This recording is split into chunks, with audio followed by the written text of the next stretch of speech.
Hello, everybody, and welcome to our first official podcast episode here at OC Hit. Our first guest is nobody other than the Thomas Barsoe, owner, founder, producer, dad, entrepreneur, literally does everything under the sun. And I couldn't think of a more fitting guest to be here. So Thomas, welcome. How are you? I'm wonderful. I'm so proud of you for doing all this. This is awesome. You just got off a plane 30 seconds ago. I did. Do I look like crap? No. You look great. I was home surprising my beautiful mom. She turned 75. Aww. And had no idea that I was going to fly in and surprise her. And it actually went pretty amazing. And it was amazing? It was worth the 20 hours of travel time and missing work and whatnot. Seeing her little face and getting all teary-eyed and stuff. It was pretty cool. And she had no idea? Absolutely no idea. We surprised her I actually called her from like I normally would, 9 a.m. our time or whatever. So she was out for dinner with my brother and his family. And I called her from the bathroom like, oh, hey, Mom, just leaving the gym, going to the studio. And she said, oh, I'm sitting here with Casper and the kids and we're having a great dinner. And thanks for checking in. And then someone said something, so we'll cheer when I see you next month when we're coming over for summer. I was like, and I started walking in on my phone. I was like, we could do that. Oh, Mom, we can just cheer right now. It was like the perfect little thing. And she looked at me and I swear to God, she didn't even just like go, oh my God, yay. She was like shook and just said, no, you're not really here. You're not really here. Like I was actually scared she was going to pass out or something. She was so shook and it was so beautiful. And I just held it. She was like shaking like a leaf, but she was so happy. It was so worth it. That is such a sweet story. I feel like the older you get, the more you kind of realize those moments are so important with your family, with your friends, with your kids now too. I feel like I can't even imagine like not seeing my parents for like every birthday. Right. I can't even imagine moving away. How old were you when you moved from home? 18. Do you ever look back and say like, oh my gosh, that was so early? Or are you in a place where you're like, I feel like it was the right timing? It was, and in many ways I hadn't at all, and I still feel like at 46, I talk about it all the time. I feel like I still suck at being an adult and being responsible and learning. I feel like everybody else read the script of life, but I missed it or something. So I definitely think by moving, but I'm from Denmark, it's tiny, so I knew if you want to do anything with music, you can't stay in Denmark. You have to move. So I moved to London when I was 18, but I definitely felt like I hadn't quite learned the skills of living by yourself and grocery shop and do bills and take I still suck at that, but it was definitely early. But I was just on a mission to get out of that. I hated school. I hated high school the moment I graduated while all my friends were partying and celebrating. I was like, yeah, I'm out. I'm leaving. Yeah. So just moved to London and never looked back. I've known Thomas for so long. I feel like people don't even know how long I've known Thomas. I think the first time I ever met him, I was like 13 years old. Or 14, or I was super young. Yeah. But it's so funny from that point on, I have literally, like, we have this ongoing joke because I feel like Thomas has lived 900 lives. Like every single day I hear like a new outrageous, outlandish story about Thomas's childhood, career, entrepreneur, like endeavor. Thomas has literally like raised snow dogs. Like Thomas has been a snow sledder in his life. Right. Like you just have this crazy story. I feel like Lars always says, the movie Catch Me If You Can? Yes. With Leonardo DiCaprio. That's always you. That's like me. He's like, he fears one day he's going to be flying the plane. He's like, this is your Captain Thomas Barsoe speaking. I know your life started, like we were saying, in a very kind of, you were thrown into the industry super young.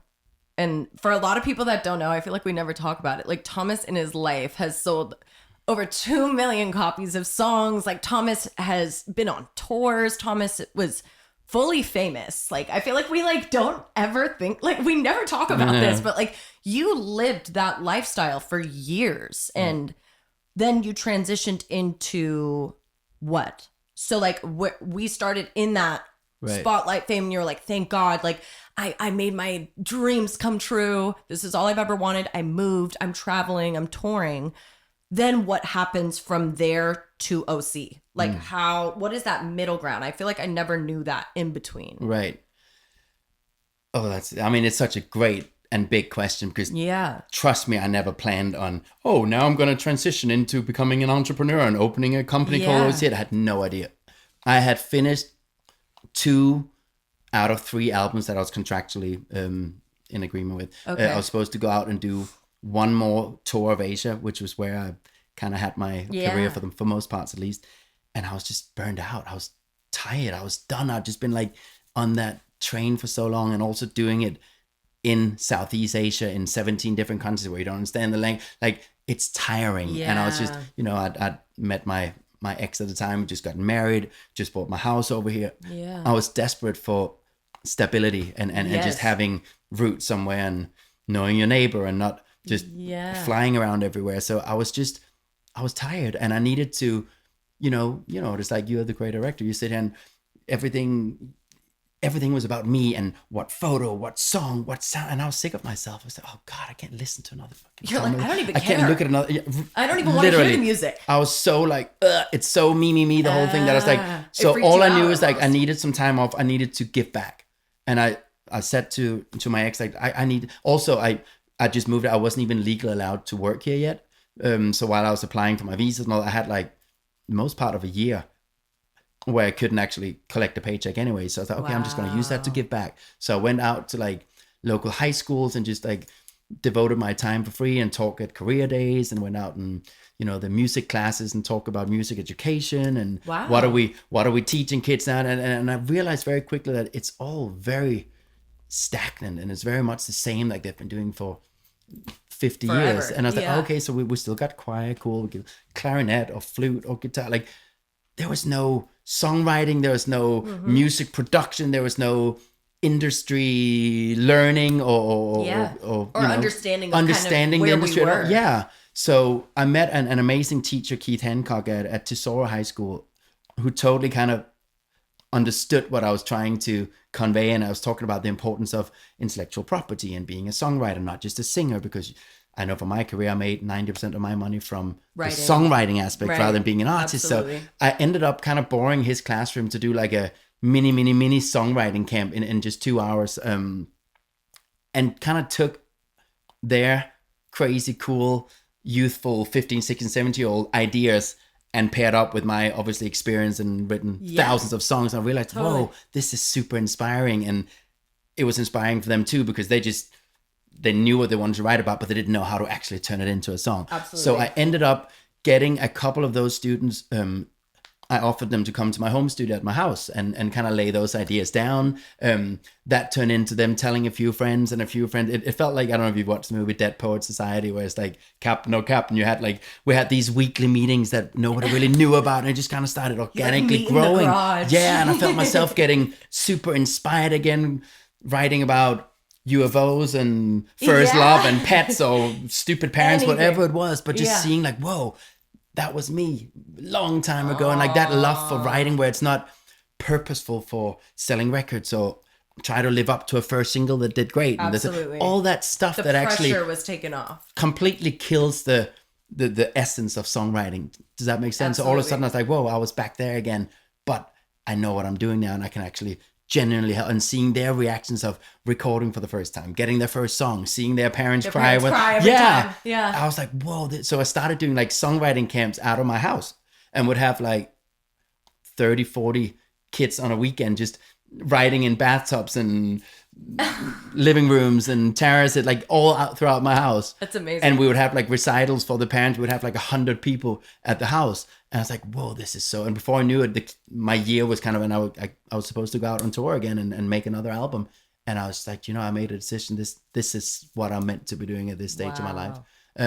So I never did my third album. I never did my third round big tour. Yeah. Because I just found a whole different level of purpose. But I knew nothing about making a company or how to somehow turn that into something I could monetize. That's what I was going to say. Yeah. So I think even too, like mentally, as creatives, so many of us now have to take, I don't know, jump in the driver's seat as an entrepreneur. If we want to be successful in any way in the creative field, you have to be able to know how to do your taxes, but you also need to be just as creative as the creative director for Rihanna. So it's like, there's like this, I don't even know how to explain it. It's like such a wide range of what we need to do in the creative space. And not to say nobody else is, but for me personally, I'm like, I find myself like, why do I need to know how to do this? Right. Like, I'm like, I'm taking photos for a living. Like, I want to brand people. I want to make people look pretty. Why do I have to know how to be an adult at the same time, like you were saying. And it's funny looking back now, Chloe, at the early days of OC Hit that you were pretty much part of. You came in a little bit later, but looking back, it was actually very ahead of its time. Oh, absolutely. Because it was kind of doing the stuff that right now people are beginning to realize you need to do as a modern day artist. Does that make sense? And I think that's even though it was kind of before social media really kicked off, it was still like, we were doing our own music. We were doing videos of, all that stuff that people have kind of gotten accustomed to doing now for social purposes. We just did it as, and that whole development that even at the time was beginning to get gutted out of the industry, right? Labels didn't have the budgets to develop artists, signed untested talent, and people being laid off. So all of a sudden it created this vacuum for us to do what all the labels used to do. And I think that's kind of the key to our success, basically. And that's my biggest thing about like a development company in the 21st century. I feel like presently 2025 to be specific, it's the idea of development is something that is so necessary forever. For anybody in a creative industry, for artists, for singers, for engineers, for producers, you need to have those, especially if you're wanting to pursue an artist career now. I know labels don't prioritize it, which is why I think like the industry has changed so much. We're in this like almost fast fashion mentality of if you have followers and, you look kind of cute and you can kind of sing, we'll make you something because we don't have to put any money into that. Like you've built this idea, you're bringing us everything we would have had to put money towards, 10 years ago even. So right now, why do you feel like development is still so imperative? And why do you feel like we still have clientele looking at us like we need this? This is amazing. I've been looking for this my whole life. Why do you think it still works? I think the problem is that you mentioned TikTok, it makes it look like it just happened overnight, right? And sometimes it does. But the ones that it happens to that doesn't have the development and the catalog of songs, they might have that viral moment and then gone again, right? You see Driver's License, Olivia Rodrigo, it looks like, it just happened overnight. She's been grinding in the studio for years. She's probably written 300 songs before that song became as great as it. So I think it's like the iceberg, right? You see that, but you don't see all the stuff going on underneath it. And I think that's what we are doing right now with OC Hit, right? We're already acting as if, meaning we're doing all the work that needs to be done. So when and if it happens, we already have that kind of development behind us. We're used to being on stage. We know how the business works. We have a catalog of songs. We have creative direction. We have an image. We have all those boxes ticked and checked that needs to go into it. So you're not all of a sudden, if you get lucky enough to get, and back in the day with Shivaya, when that all happened, where it went as quick as that did, we didn't have the iceberg underneath because it went too fast. So we're like, what do you do now?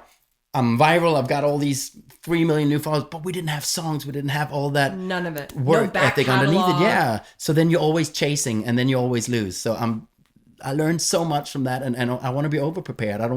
What's the one thing I always say to her? I don't want to ever have any disclaimers. So when we have label showcase, I don't want to come in that, so you're going to meet so-and-so, but you have to imagine this is not the real product. And after that, this, no, it's not done I just want to press play or just let you make up your Present mind. It perfectly. I don't want to have to say anything. And that's definitely somewhere where we've evolved a lot, because in the beginning I did have to kind of sell it a lot and jock people's imaginations, where now I don't feel like we have to, because our machine is so effective and so good that by the time we put you guys in front of real industry people, we're ready for it.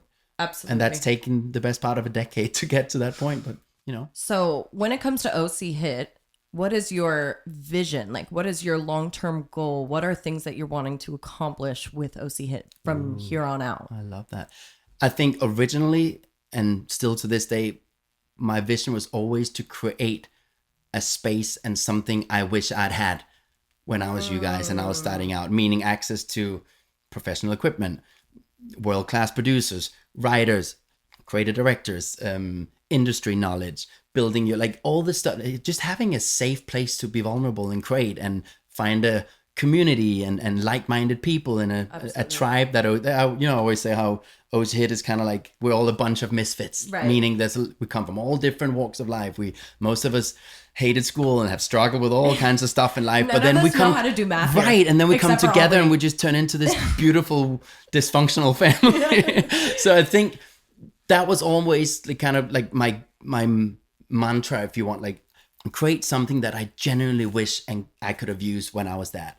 And then now, of course, it's kind of developed into more like, no, I don't want to just be the stepping stone anymore. I don't want to be the ones that get you guys to a certain spot and then somebody snatch them up and thank you for your help, Thomas. Like, no, I want to, and that's what's happening now with Rock Nation, with all these great collaborations we have, that we are for the first time actually a pretty big independent label now, that we can literally do everything from beginning to end ourselves. We can launch careers, we can take artists all the way, or not. We could also choose to sign to somebody else, but that's a direction that obviously I just want to keep going, and really build this up to a fully fledged distribution vessel, and never having to need anything outside. And when and if that happens, we'll hire that in, like yourself. Right. I've realized everybody need creative direction and photos and videos. Why am I outsourcing that when I have the greatest one in my network? Why don't I hire her instead, right? Absolutely. And that's kind of how it's been consistently ever since, whether it's PR and marketing or publishing, or you've seen we've hired stuff in. Yeah, exactly. So I think too, that is such a good point to bring up, because I feel like a lot of the girls, you know, once they get into that consistent annual package, they're here all the time, you know, we all become family, it does get comfortable. I think I always have that moment individually with every client where I'm like, you guys don't understand. If I were in high school doing this, I tell every single client, maximize your time here. Yes. This is not how it normally is. No. Like in real life, having all of the necessary elements to have a successful career in under one roof. It doesn't exist. Yeah. It does not exist. And I tell the girls that all the time. I'm like, this is genuinely somewhere where you are able to try those ideas and completely fail or completely succeed. Yeah. And it's the exact same support. Right. Having that support system in a career like this, that is just like, it almost feels like shot in a million at some. I feel like it shouldn't be any different, Chloe, than if you are trying to be a professional tennis player. You have all the best coaches, all the best equipment. You go, you know, I'm sure Simone Biles didn't just wake up one day being Simone Biles. It's all that work that comes before it that we're all doing now, and people are getting used to rejections. They're getting used to winning. Like they have all this exposure now, and I know for a fact that it's not going to get any harder than this. So by the time that they're doing it on the grand scale, it's not going to be that different. It's just going to be rinse and repeat and do what we've been doing consistently now for years at OC Hit. Absolutely. And that's my goal, that I kind of empower everybody with enough tools and equipment to go out there and freaking conquer the world, and not think that, oh shoot, I'm not prepared for that. There's no reason we shouldn't be prepared, because we've done all the steps here in the trenches. I think, and I think that is such a special thing about OC Hit in general. We're creating that space and that place for people to kind of be the misfits. Right. I feel like that's a great question too. What is something that something we don't even know about you, or like something that you would want people to know about you that kind of created that misfit feeling? Like, because I feel like all of us relate to it. Yeah. What do you think that's for you? The list is long. I mean, obviously, even just being born in a small country called Denmark that most people here can't really, already that puts me in not a disadvantage, because there's so much gratefulness coming from being, and I love the fact that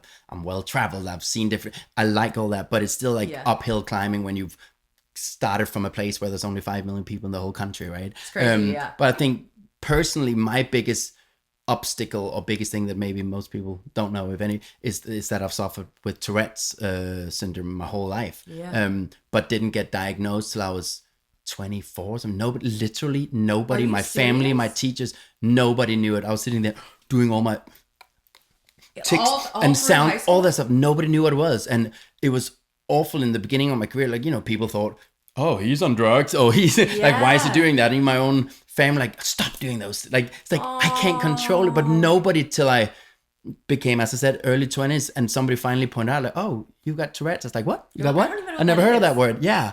And then obviously I was like, I went and I spoke, and within 5 seconds, clearly. You do. But that was something that was really tough in even doing this. Yeah. Sometimes I sit and do this stuff, but now I don't give a shit. So now I don't do it as much. But when I had to get on stage, or I had to go do a TV interview, anything like that got me a little excited, I would literally, Chloe, I kid you not, before I would go on stage, I would be like this. Like, you would freak? Like, this bad.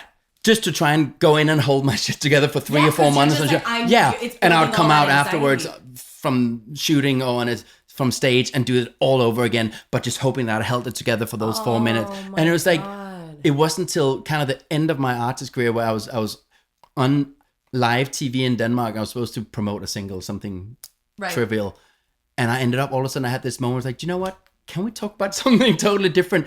And I told the interviewer, I was like, yeah. And I said, I'd like to talk about something called Tourette's that I have lived with my entire life. And it's like a big thing. And I literally, Chloe, I got so much positive mail afterwards. And my manager got all these like calls from people like, oh my God, that meant a lot. And I have a kid. Like, and all of a sudden it just became a lot less taboo. And it also made me not care as much about it. It's like, okay, now I've told people. I would literally sit after a show or after a TV appearance, I'd sit and scrutinize after like, I hate it. I hate it. Yeah. Delete it. I can't even That's do it. And now and it's so funny being obviously at a totally different stage of my life right now. I don't do it as much because I don't have as much nervous stuff going on all the time. Yes. But being at the studio where we have, Robbie, our amazing producer, who has Tourette's. We have Grace, our amazing artist, who has Tourette's. All of a sudden, the three of us, if we're in the room together, we all sit there and like compare ticks and make each other. So it's just it's, I don't consider it a handicap or something, right? I just think it's who we are. Listen, we all have our mental health to worry about. We all have our little quirks and things, but and you asked me something people didn't know about. I think most people who meet me don't necessarily see it straight away, and it's not something that I shout from the rooftop. But at the same time, the moment I see anybody, I speak to somebody where I can see them having it, I make sure I always talk about it, so they don't go around like I did for years not knowing what it was. But I think generally, luckily, where we are in the world now, there's a lot more focus on mental health. There's a lot more focus on stuff like that. So I hope that nobody goes around like I did for so many years not knowing what it was. So one little fun fact about me, but that's crazy that it took that long to even identify. Right? Like you lived so much of your life I just not knowing why. 90s, and I expect like in Denver, just nobody. Yeah, it just wasn't. Nobody really knew. They just thought priority. Yeah, you had nervous tics or whatever you would call it, right? But nobody ever mentioned that word. Who was the person who was like, "Wait, you have Tourette's, right?" I think it was actually first time I went to America. Funny enough, because you know how over here there's a lot more diagnosis. I think somebody in a writing session or something said, "Oh, do you have Tourette's?" And as I said, I didn't even know what that meant. Yeah. And were then you kind of like, what? Yeah, 100%. But it was such a relief to know that. Right. And then I remember after I was diagnosed, I was, offered medicine for it. Mm-hmm. I tried it and I hated that because I felt like it freaked you out. No, opposite. It just kind of made me like, too mellow. Yeah, mellow, and it took away like that spark and then whatever zest about life that I have and like creative and writing stuff. So I didn't like it. So I chose not to be in medicine. I'm sure for some people it works great, but for me personally, I would rather sit and do. But I mean, still to this day, if I'm tired or if I'm stressed out, which I have been a lot, like when I drive and stuff, I'll sit and do all that stuff. I don't do like sounds as much as I used to. It's more like muscular stuff, or like tension. if I do it to the left, then I kind of have to do it to the right, and before I do it, I'm like all tense. So it's very hard to explain to people because people always say, "Oh, could you not stop it if you had to?" And I'm like, I don't know what to end, because if somebody held a gun to your head, if you do it right now, you're dead. I could probably try and hold it together, but inside you're just like, it's almost like a sneeze. Oh, do you know what I mean? Where it's like you can try and hold it back, but eventually it's gonna come out. So yeah, it's a fascinating thing. It's strange, and apparently it's mostly guys who have it. So it's interesting talking to Grace about it. So it's a little less common for girls to have it. But there we go. That even shows you, I feel like, immediately, even that being a conversation the first time you met her, like, oh. Yeah. I think even Grace kind of led with that initially. She was like, guys, I have Tourette's. Like, I'm not a weird person. And all of us were like, oh, Thomas too, girl. Go up there. Like, we've seen the tics for 10 years. Robbie? Oh, yeah, he'll freak. But Robbie, I remember when Robbie was on, because, I've known him since he was 13, right? And I remember straight away having that conversation with him and his mom. Yeah. And I'm pretty sure also they're like, oh, you think, like, it was a little bit the same thing where, oh, absolutely. And it just kind of took the stigma out of it straight away. It wasn't weird. Yeah, and we could totally compare stories and kind of laugh about it a little bit. So I think, like anything with mental health, and like the more you talk about it, the more you kind of normalize it, the easier it becomes. So I don't even consider it like in my list of problems in my life right now. Like, that's way down there. And if me kind of talking about it, if that just helps one person, then that's totally great. And it's like, it's worth it. It doesn't hurt. It's not a disease. It's just obviously something that you just gotta accept. That's who I am. Yeah. That's amazing. So there we go. Now we have something fun. Oh, This is a little fun moment. I actually think this is going to be so fun with you because you're not allowed to like overthink anything. So this is Spitfire. And we're going to ask I love how you didn't tell me about this. That's great. I know, that's why. But I said that when I showed up, like, it. don't tell me anything. I hate preparing for anything. So just put me on the spot. So I have 10 questions for you. Oh, okay. And you have 1 minute to answer all 10 questions, okay? You can't overthink it. It literally just has to be like boom, boom, boom, boom, boom, boom. Done. Yeah? Yes. Okay. Can you just tell me when we hit a minute? You ready? Okay. You ready, Thomas? I'm ready. You ready? Okay. Who was one celebrity you met that was different than you expected? Oh my gosh. I'm already joking. Go. Lenny Kravitz. Ooh. Have ever had a studio session turn into a full-on mess? What happened? We still have that all the time. I think that's part of the beauty of music. Sometimes it is a mess, but there's beauty in that. I know we don't have time to do Have long you answers. ever written a diss track on someone? No. First thing you would do when you hit writer's block? Oh, listen to music. Okay. Ever had to scrap a full project? Yes, and I've been dropped after making a whole album and been scrapped. So yes. What makes a song a hit for you? Nowadays, being relatable and authentic and something people can mirror themselves in. Who would play you in the movie about your life? Oh my God. Come on, Ryan Gosling. Yeah. I know. Is he too old for that? No, it's perfect. When do you know a track is finished? Like, when do you know a track is done? I never know, and I hate that part of the process. I'm not interested in that. I just like creating it and then let somebody else tell me when it's finished. You actually killed it. Was that 10? 2 more. Oh, man. What were they? The last one was who intimidates you in a good way? Oh, that's actually That's a really good question. Ooh. Who intimidates me in a good way? God, that's so big. I'm glad we didn't have time for that one because I don't have a good answer for that right now. I want you to answer it now. Who intimidates me in a good... That's really good because... Yeah, I don't even know how to really answer that one. I think so many people, like successful people, and I love when I see successful people who intimidate you because it also inspires you, right? And it makes you like, dang it. Okay, I got to step my game up if that's what the new benchmark is. So I feel like just every time I see somebody new who made it big, I love that because it kind of ignites my fire still. Absolutely. Yeah. Thomas, thank What you was the so last one? much. I got to hear what the last one. Okay. Yeah. Where do you believe in formulas or all instinct? Oh, okay. I'm definitely an instinct guy. I I'm am not saying too. formulas I don't am work, not a but formula girl. I wouldn't know how to follow one. So And I'm just like, ugh. instincts all the way. It's too much. It gets too crazy. I Yes. feel like you just have to have like the freedom of expression. Like Yes. I'm like, just let me express myself. I don't know. It feels like math. Yes. I don't like 100%. This is fun. But thank you so much, Thomas, for being our first Aw, guest. I We are love going to you. be doing this really consistently, actually. We are so excited for this to be a new thing at OC Hit. We wanted to finally sit down and let you guys see what actually goes on behind the scenes, meet the people that come in and out of here. We have so much amazing talent. We have amazing staff. We have amazing contacts. So we're kind of wanting to utilize that and bring it to you. So thank you guys so much for watching. This is Thomas Barsoe. Look him up. And This is fun. thank you so much for being here. This is amazing. Good job.